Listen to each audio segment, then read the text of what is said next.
E aí, vamos pra parte polêmica, então, porque veio o Castanhari, a gente falou sobre isso, o Castanhari, ele fez o documentário de Sim, 2 horas, né? maravilhoso. Documentário, né? Veio um especial lá e tal. Eu achei muito incrível porque ele buscou ser o mais imparcial possível, ele trouxe informações. Ele tem a opinião dele, ele falou aqui pra gente a opinião, ele fala, mas ele tentou ser o mais imparcial, achei legal isso daí. Ele mostra, cada um toma a sua decisão, mas ele tem a opinião dele e acredito que você tem a sua também. E eu não tenho a minha porque eu não assisti aquele... cara, eu não consegui assistir aquele negócio do HBO. Minha mulher assistiu comigo, falei, vou parar, cara, tá me fazendo tão mal, velho. Você conseguiu assistir? Você teve que assistir, né? Eu tive que assistir. Pra ter uma opinião, né? É isso que eu acho. Pra ter uma opinião, tem que assistir. Pra mim, assim que acabou, fiquei mal. Falei, porra, que bagulho... E assim, só que assistindo, eu já... De cara comecei a questionar coisas, sabe?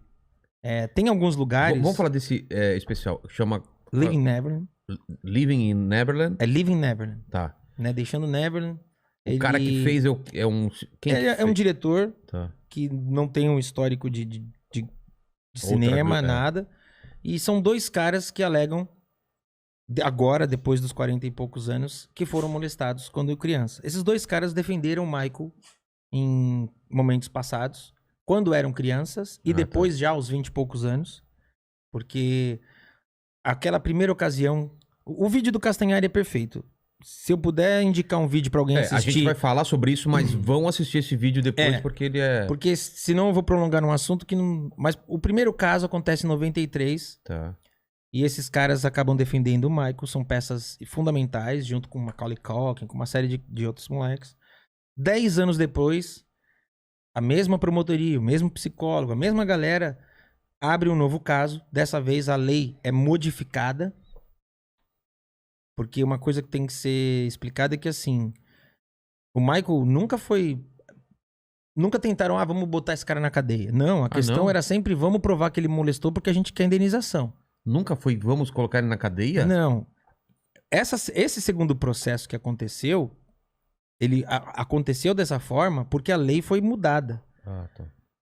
Lá atrás, tanto no vídeo do Castanhari quanto num documentário chamado Square One, fica claro que o Michael a lei permitia que você pudesse pedir uma indenização sem que a pessoa tivesse sido...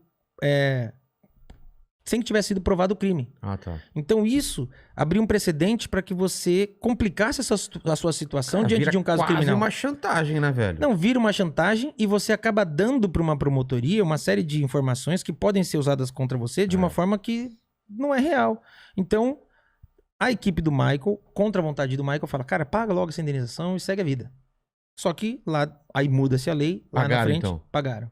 Que é aí que entra a questão de, pagou porque tem culpa. Eu sempre ouvi isso.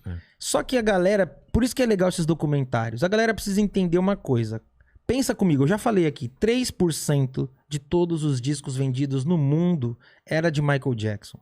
Vocês acham que diante de um processo desse, gravadora, produtora, os caras iam falar, puxa, que dó, Michael. Não, os caras falavam, paga esse negócio e segue. Vamos lançar o próximo. O Michael era o Michael, mas para uma gravadora ele ainda era um produto. Claro. A verdade é essa, ele tava numa prateleira e, cara, vamos proteger nosso produto.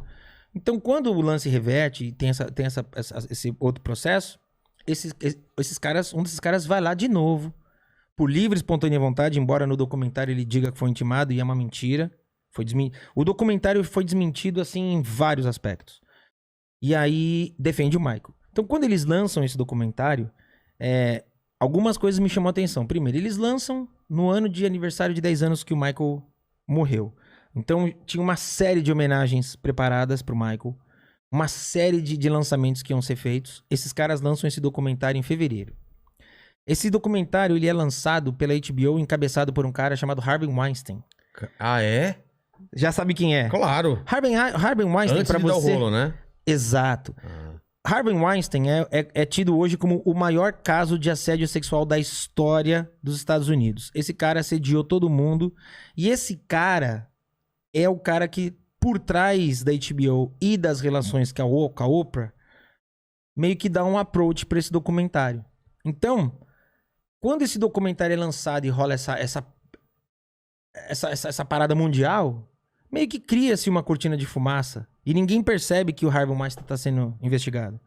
Então o Harvey começou a ser respondeu o processo durante o lançamento do David Neverland.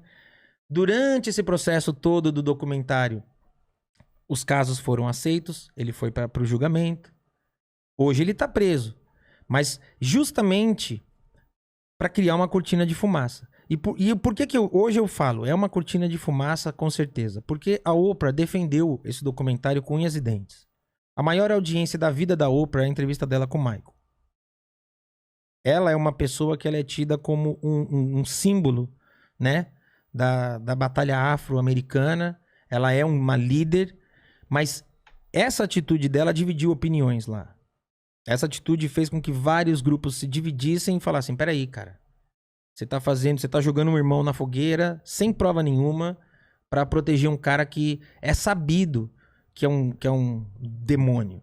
Então, essa cortina de fumaça foi feita. Hoje, se você entrar no canal da Oprah, não tem citação. Nas redes da Oprah não tem citação. A Oprah finge que nunca falou desse documentário. O documentário teve várias questões que foram desmentidas ao longo do tempo. Porque eles falam datas erradas. Por exemplo, um dos momentos o garoto fala que ele foi abusado na estação de trem. E aí ele fala que desde então, em 92, ele nunca mais pisou naquele lugar. Só que a estação de trem foi aprovada, porque Neverland era um parque. Eu entrei lá, eu vi. Ah, era um parque antes ou ele fez o parque? Ele fez. Neverland cara, Neverland é tipo uma Disney, cara. Você entra em Neverland, tem a casa, e aí você olha do lado, simplesmente tem uma réplica da estação de trem da Disney. Caramba. A Disney autorizou e foi feita essa réplica. Então o cara tinha isso, cinema, estúdio, zoológico, parque, tudo. E esse local do trem foi autorizada a construção em setembro de 92. Eu sei que com a data que ele falou. O negócio só foi ficar pronto em 93. Então, foram questionar. Olha, você falou uma data que não bate. Não, posso ter me enganado. Aí, eu acho que sempre que alguém se declarar vítima de alguma coisa, essa pessoa tem que ser ouvida. E tem que ser ouvida séria. Por isso que eu assisti o documentário, que eu acho que tem que ouvir, cara. Sabe? Tem que ouvir. Mas, eu penso o seguinte. Não, eu falei que não conseguia assistir pelos detalhes que eles estavam falando. É muito, né? Então, pesado as coisas que eles falam. Eu acho que é isso. Eles dão uma série de detalhes sexuais, que, obviamente, não teremos nunca provas. E todas as outras coisas que poderiam ser substanciais estão erradas. Datas, locais. Então tem uma hora que o menino fala que ele ficou lá hospedado sozinho com o Michael porque os pais foram pra viagem, aí descobre-se que não, que o menino foi com os pais, ele não ficou com o Michael sozinho porque tem a entrada do... Cara, descobriram tudo. Descobriram um registro de 20 anos atrás de hotel. Que o cara, não, ele não ficou não, ó. Ele entrou aqui porque tem a entrada dele no hotel.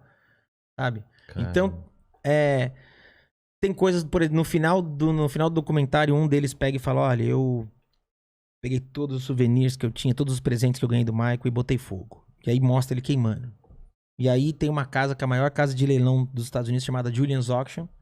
E aí essa casa de leilão chega e fala, cara, você tá declarando que você queimou, só que 2 anos antes você disse pra mim que eu podia leiloar seus bens. E eu leiloei como oficiais. Agora você disse que queimou, tá tendo um problema. Porque quem pagou o leilão falou que eu vendi uma coisa falsa. Aí o cara tem que vir a público e falar, não, pera lá. O leiloado é o verdadeiro. O que eu queimei foi só simbólico. Então, quando você começa a ter... por que isso? Porque é tudo pra alimentar essa narrativa. E uma coisa que eu penso é o seguinte. Eu não sou pai. Então eu não posso falar.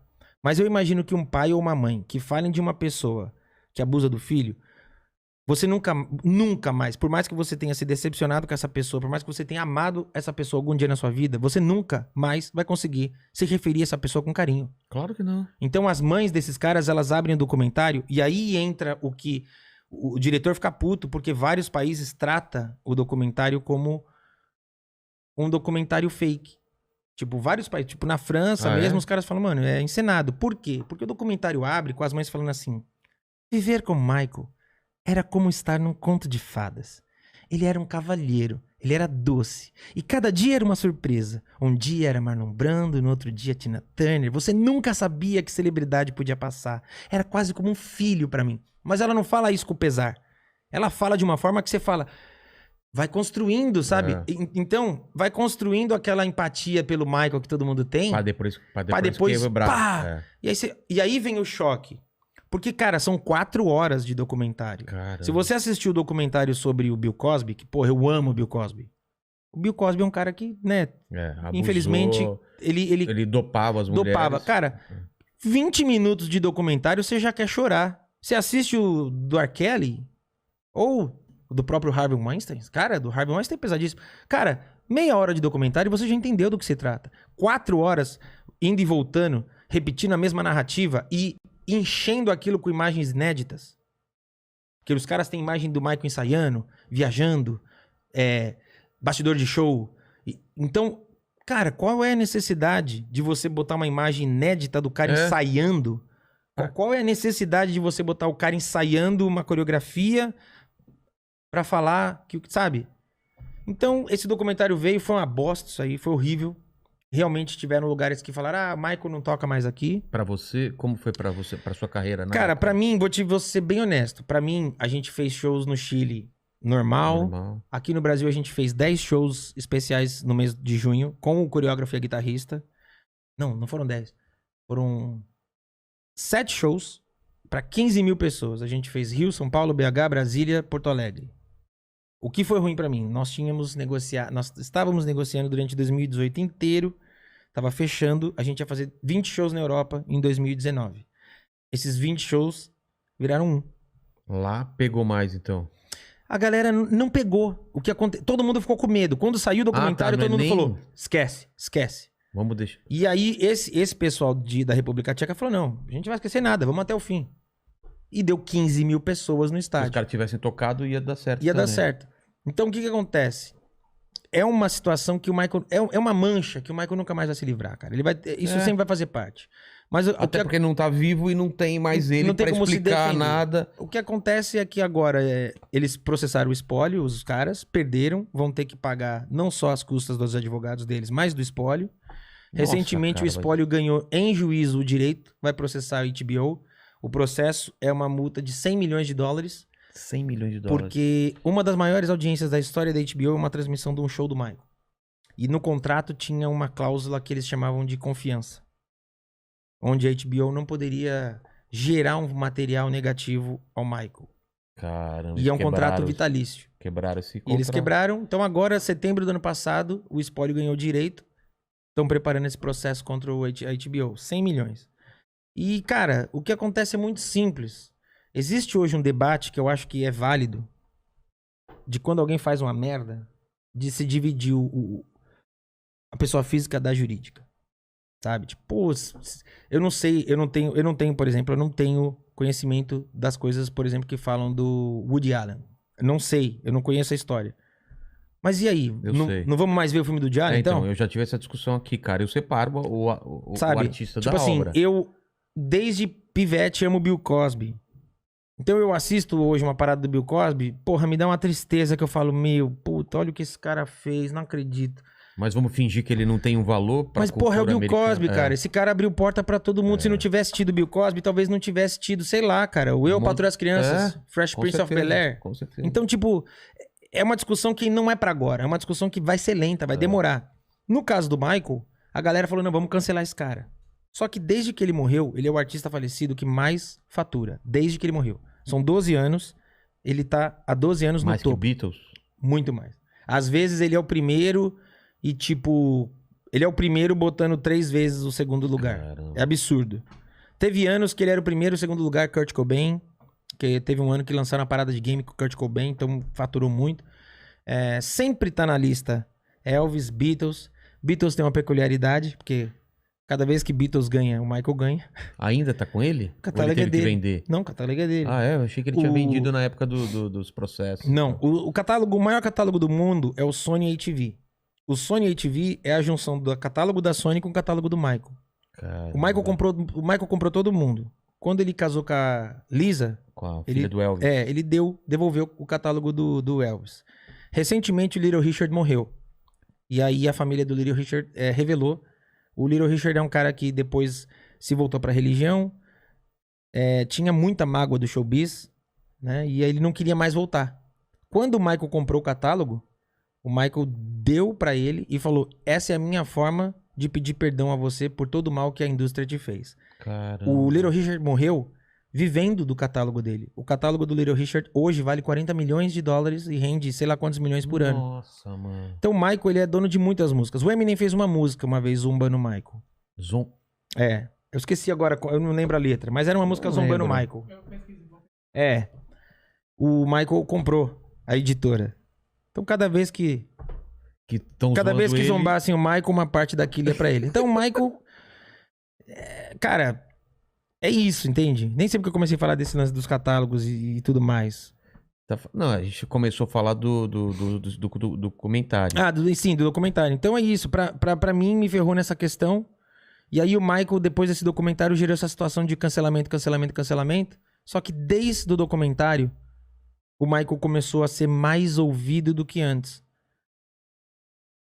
A ponto de, na última lista, o último fechamento que fizeram de artistas mais vendáveis do ano, Sim. Entre os 10 mais, não é entre os mortos, entre os 10 mais. Tá lá, Drake, Taylor Swift. O 9º lugar é Michael. Caramba. Então, tipo, cara... É um cara que não vai ser cancelado, sabe? Porque a arte dele reverbera na Beyoncé, reverbera no The Weeknd, reverbera no Bruno Mars, reverbera em todo mundo. Então, é um cara que é muito grandioso. E é um cara que paga por uma coisa que, assim, eu sempre falo isso. Quando eu fui lá divulgar os shows que a gente vai fazer, eu tava lá na TV nervosão, o cara veio e perguntou. E aí, como é que lá é? Você fala onde? Nos Estados Unidos. Tá. Aí o cara falou, e aí, como é que é com esse documentário? Como é que você vê? Aí eu falei pra ele, cara, eu vejo da seguinte forma, o mundo inteiro tem o serviço de inteligência americana como a referência mundial.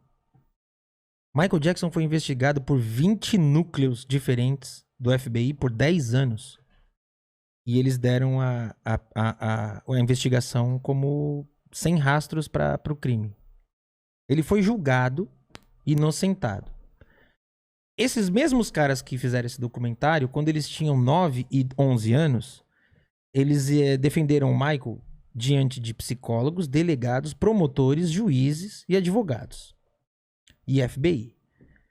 Então você quer me dizer que com 9 anos esses caras enganaram o sistema americano e agora eles estão falando a verdade? É. Porque se foi, ele enganou com 9, depois ele enganou com 25 e agora ele tá falando a verdade? Então vocês têm um sistema que é muito falho. Porque o Michael morreu como um homem inocente e não há nada na justiça. Ele se foi como um homem inocente. Não há mais nada que a justiça possa fazer que altere isso. Aí os caras ficaram tipo... Caralho. E pra mim, a discussão é essa. Pra mim é isso. Ele tá aqui pra dar a palavra dele? Não. Os caras agora vão vir, cada vez é uma palavra, cada vez é uma versão. O próprio documentário perdeu força porque... Tem outros com outra visão? Não. Outro documentário? Não. Não, acusando? A favor? É. Foi lançado o Square One e eu sei que tá sendo produzido um que tá colhendo depoimento de muita gente. Muita gente. E eles... Não sei pra quando vai ser, mas eu sei que... Como eu fiquei com contato de Neverland, Sim. O cara que me recebeu é um querido. Eu sei que tem coisas que foram gravadas lá. Tá. Como esse filme também que vão produzir, eu sei que tem coisas que vão ser feitas lá, porque já estão trazendo de volta coisas do Michael, pertences pessoais que não estavam mais lá. Então eu acho que vai sair alguma coisa com a outra versão. Porque é isso, os caras podem hoje falar o que quiser, é um direito deles. Só que eu acho muito estranho que as pessoas não questionem. E uma coisa que o documentário se baseou muito foi na história do movimento do Me Too. Porque o Harvey Weinstein aconteceu isso, né? Uma mulher, o presidente da Fox. Pô, Fox é uma das maiores potências do entretenimento mundial. O presidente da Fox era um dos maiores assediadores. Então, o movimento Me Too é um movimento que tem que ser respeitado porque uma mulher vem e fala que aconteceu e as outras se sentem representadas. Me Too, Me Too, Me Too, Me Too. O mesmo com todo tipo de abuso. No caso do documentário do Michael, eles falaram, podem aguardar. O movimento Me Too... Acharam que aconteceu a mesma escalada de pessoas... E aconteceu o oposto. todo mundo que de alguma forma foi citado no documentário moveu também um processo contra eles, falando, olha, eu discordo, eu continuo defendendo o Michael e eu não faço parte disso. Então, tipo, por enquanto não ganhou força isso. Entende? Ganha força no sentido de... Cara, é aquela história, sabe? Todo mundo quer ver o acidente, né? Tá todo mundo dirigindo aqui, aí tem um acidente... Todo mundo reduz. Dá aquela reduzida. Então, depois segue sua vida normal. O documentário é isso. Ah, o Michael Jackson. Eu sempre soube, filho da puta. E é isso, cara. Quem já acreditava que ele era, porque tem gente que fala, onde é fumaça, fogo. Vai acreditar, vai continuar achando. Quem não acreditava, eu não sei se o documentário é capaz de mudar a cabeça. O que me deixa preocupado é que a gente vive um período onde as pessoas não questionam. Eu acho muito bizarro, porque a gente vive o período com maior informação no mundo, cara. Você faz aqui uma pesquisa, você consegue chegar em qualquer pessoa do planeta. Você consegue achar 3 visões diferentes sobre o mesmo assunto para você tomar sua decisão. Sabe? E assim, você consegue, dependendo da forma que você quer, o tão interessado você esteja, você consegue chegar muito perto daquilo. E as pessoas, parece que cada vez mais é o oposto.